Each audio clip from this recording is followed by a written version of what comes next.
In this video, we're going to talk about empirical probabilities and theoretical probabilities.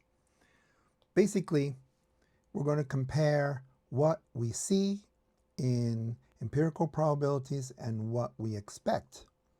So empirical probabilities is what actually happens in the experiment in terms of collecting the data and finding the probabilities.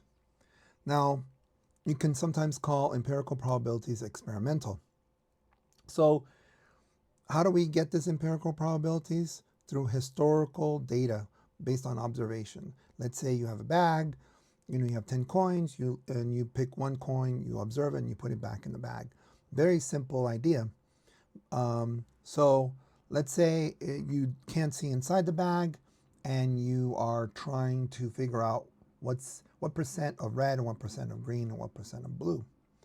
And what you do is you create a frequency table that we can assert a belief of likelihood, meaning if you do it many, many times, in this case, over 1,000 times, choosing a color, observing it, writing down what color it is, and putting it back in the bag, over 1,000 times, and then sorting out how many reds and how many greens and how many blues, then we can divide, in this case, 612 times we got red out of 1,019 times, gives us approximately 60% red, approximately 20 or 30% blue, and approximately 10 to 11% blue, 30% green, I'm sorry. Okay, so as you can see also, the total of the probabilities tend to be 1 because that's all we have. And sometimes it's off like this because of rounding errors. All right, so if we keep going and think about this, there could be a theoretical probability portion to this where it's what should happen in the experiment. Let's say we are able to peek inside the bag, and so what we can do is we find the sample space, which is all the possible outcomes of the experiment that could come out. Well, red ones, blue ones, and green ones. Not the frequencies, but just what are the colors of these. And then we have to say to ourselves, well, how many do you have altogether? And that's how we create this theoretical probability table. So in this case, we had 5 reds out of 10 chips, and that gives you 50%, which is very close to the 60% that we have here, but not really, but close enough. And for the greens, there are 3 chips out of 10, which is 30%, which kind of matches that of the empirical. And in the blue, there's 2 blues out of 10, which is 20%, and that didn't match very well with what we observed, right? What actually happened in the experiment. But here's the thing.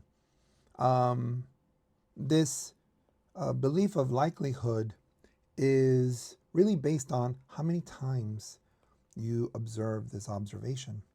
And it turns out that there is an idea called the law of large numbers. It says that as n grows, or as more observations, the mean gets closer to the whole population, meaning that these values start to get closer and closer to those of the theoretical.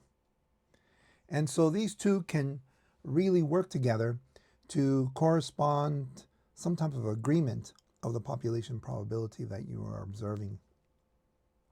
Now in this case, in the theoretical probability, I was cheating because I was looking inside the bag.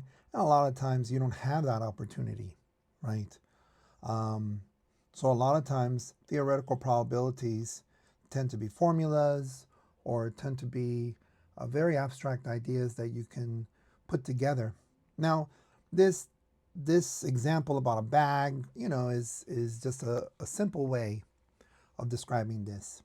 But, manufacturing tires, knowing the quality of food, or understanding the effectiveness of drugs and such, these trials do exist, and you can collect data from observing these things, and based on previous observations or theoretical ones, you can create a model to determine if it's effective or how consistent something is.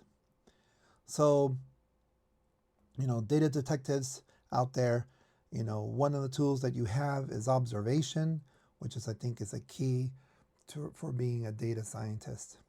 All right, good luck. Please share this with your teacher if you like it, with your friends, and I hope to see you later. Bye-bye.